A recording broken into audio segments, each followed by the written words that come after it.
खुलुमबाय लोगोफोर गासैखौबो ओमफ्राय दिनैनि गोदान मोनसे भिडिअ नोंथांमोनखौ फिन खेबसेबाव गोसो गोथारै बयखौबो दिनैनि आंनि भिडिअ बरायबावबाय ओमफ्राय भिडिअनि थाखाय आं नोंथांमोननाव गिबियावनो निमाहा बिनाय थाखाबाय लोगोफोर थारमाने बे भिडिअआवहाय दिनै क'क्राझार डिस्ट्रिक्टआवहाय मोनसे UPPL नि मिटिं दंना जाय मिटिंआव जोंनि इन्डियानि प्रेसिडेन्ट नरेन्द्र मदिबो फैगोन ओमफ्राय बिनि थाखायनो आं निमाहा बिनाय जाखाबाय आरो लोगोफोर आं आंनि चेनेलावहाय खुनु दिन बेबायदि राजनितिक बा मिटिं पार्टिनि मिटिंफोरखौबो आं ब्लग भिडिअ लाबोफेरखायाखैमोन ओमफ्राय दिनै फार्स्ट टाइम आरो नोंथांमोनहा गाज्रि मोननो नाङा उमुक पार्टिनि उमुक ओरै राजनितिकनि खोथा लानानै थारमाने आंनि भिडिअ गाज्रि कमेन्ट खालामनाङा आरो जास्ट नोंथांमोनहा ब्लग हिसाबै इन्जय खालामलांबाय थाबानो जाबाय लोगोफोर आं हानायमानि खोन्थालांबाय थानोसै लोगोफोर आं गिबियावनो बेखौ निमाहा बिनाय थाखाबाय लोगोफोर अननानै गाज्रि कमेन्ट दाहो आरो जास्ट नोंथांमोनहा मोजां मोनोबा नायलांदो आरो मोजां मोनाबा नोंसिनि खोथासै आरो बिनिफ्राय नायलांबाय थादो लोगोफोर आंजों लोगोसे आं खोन्थालांबाय थानोसै भिडिअखौहाय लोगोफोर ओमफ्राय जों सिगाङावहाय थारमाने गारि गाखोनाया जों सिगाङाव मानसि खमखाय फार्स्टआवहाय सिङाव गाखोदोंमोन आरो बेनिफ्राय उनावहाय मानसि बुरजा जानानै सिङाव जायगा थायैनि थाखाय जों उखुमावसो गाखोनानै थांनांदों आरो ओमफ्राय लोगोफोर आंथ' भिडिअनि थाखाय सिगाङावनो निमाहा बिखानाय थाबाय थारमाने ओमफ्राय बिनिफ्राय भिडिअखौ मोजां मोनबा जास्ट नायलांबाय थाबानो जाबाय लोगोफोर आरो मोजां मोनबा सापर्ट खालामदो नोंसिनि गोसोसै ओमफ्राय नायलांबाय थादो लोगोफोर बिदिब्ला दिनैनि आंनि ब्लगजोंहाय इन्जय खालामलांबाय थादो आं हानायमानि खोन्थालांबाय थानोसै लोगोफोर भिडिअ देखायनो नायलांबाय थाबानो जाबाय नोंथांमोनहा आंजों लोगोसे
जोंना नै मिथिङाव फैग्रा लोगोफ्रा गामि दरनै दरब्रै दरबासो दंमोन आरो माखासे सिगां लांजोब्बाय जोंहा लास्टआवसो जाबाय ओमफ्राय गामिनि गोजा थाफै जोंहा ओमफ्राय गामिनि दंबावोमोन माखासे सिगां लांबाय आरो मिथिं जानाय जायगा मोनथ'वाखै दाबो थाबायगासिनोसो दं जों गारिनिफ्राय ओंखारनानै नायलांबाय थाबावबानो जाबाय लोगोफोर माबायदि मानसि आरो दा नुगोन आरो थाबायगासिनोसो दं जों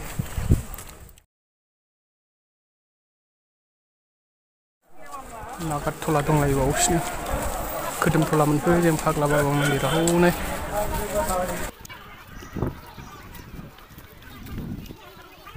नाहरा खनसे लोगोफोर ओमफ्राय थारमाने आंनि भिडिअ बानायनाया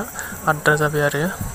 ओमफ्राय जों फैनायाबो एसे सानजोबखादोंमोन ओमफ्राय फैनानैहाय थारमाने आंनाव मेम'रियानो स्पेस जायगा गैलामोन आरो बिनिफ्राय मेम'रि फुल जाना होनानै आं भिडिअखौ फुल खालामथायनो मोनासै बिनिफ्राय आं थाबायबाय थानायावनो मिटिंसिम सफैजोबैयावनो आद्रा जाबाय आरो आंनि भिडिअ बिनि थाखाय आंनि भिडिअआ गुसुं जाबाय लोगोफोर अन्नानै निमाहा होदो बिनि थाखाय ओमफ्राय आं भिडिअखौ बेखिनियावनो दोनथ'बाय लोगोफोर बिदिब्ला भिडिअआ मेम'रि फुल जानायनि थाखाय आं फुल खालामनो हायासै बिनि थाखाय सरि लोगोफोर उननि भिडिअआव थाबैनो लोगो मोनफिनबावगोन आंखौहाय गोजोननाय थाबाय लोगोफोर बयनिसिमबो भिडिअखौ नायनायनि थाखाय मोजां मोनोब्ला सापर्ट खालामबानो जाबाय आरो मोजां मोनदोंब्ला लाइक शेयार खालामदो चेनेलाव गोदानब्ला ओमफ्राय अननानै चेनेलखौ साबस्क्राइब खालामदो लोगोफोर बिदिब्ला दिनैनि भिडिअआ बेखिनियावनो जोब्बाय लोगोफोर बाय बाय गोजोन्थों बयनिसिमबो खुलुमबाय।